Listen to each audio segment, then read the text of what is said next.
Welcome to ரங்கஸ் classes. இன்னைக்கு நம்ம ரங்கஸ் கிளாஸஸ்ல என்ன பார்க்கணும்னா 9th standard CBSE social science. Social science பொறுத்தவரை 100 மார்க்ஸ். இந்த 100 மார்க்ஸ்ல 20 மார்க்ஸ் வந்து இன்டர்னல்ஸ், அது உங்களுக்கு டீச்சர்ஸே கொடுத்துருவாங்க.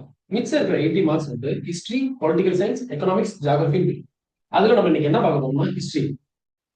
ரங்கஸ் கிளாஸஸ்ல 9th standard CBSE history unit number 4 forest society and colonialism. காலனிசம்னா என்னன்னா, காலனிசம் வந்து ஒரு பவர்ஃபுல் கண்ட்ரி இன்னொரு ரீஜியனை போய் ஈஸியா கண்ட்ரோல் பண்ணி அதுல இருக்க ரிசோர்ஸஸ் பூரா அவங்களுக்கு எடுத்து வச்சுப்பாங்க. இதுதான் காலனிசம். அதே மாதிரி தான் இந்த ஃபாரஸ்ட் சொசைட்டிக்கு என்ன நடக்கப்படுது. This unit examines the impact of colonial rule on forest and forest communities. It discusses how colonial powers exploited forest resources, displaced indigenous community, and imposed new rules and regulations. Exploited forest resources.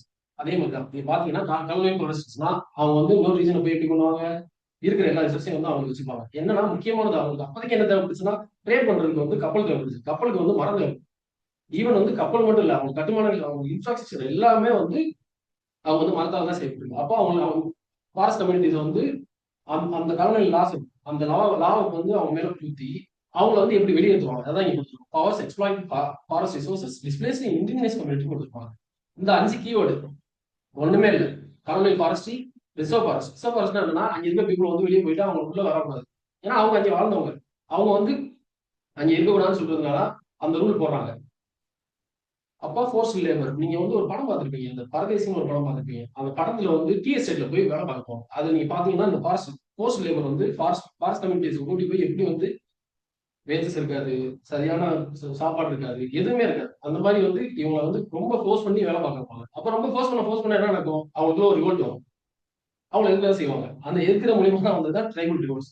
ஒன்றும் இல்லை, ஒரு story மாதிரி நீங்க பாருங்க.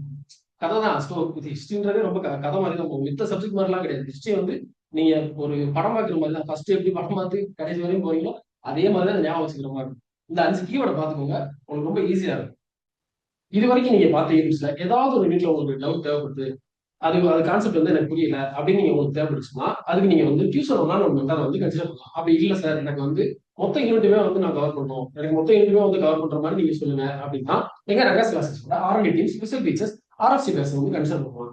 இல்ல அதை பத்தின full details, RFC base 2.0, RFC base standard kits, இது நீங்க தெரிஞ்சுக்கணும்னா எங்களோட ஆர்என்டி டீம் வந்து கான்டாக்ட் நம்பர் உங்களுக்கு கொடுக்கப்படும். அதை நீங்க கான்டாக்ட் பண்ணீங்கன்னா உங்களுக்கு ஃபர்தர் டீடைல்ஸ் வந்து எல்லாத்தையுமே நீங்க வந்து அந்த கான்டாக்ட் நம்பர் வச்சு தெரிஞ்சுக்கலாம். தேங்க்யூ.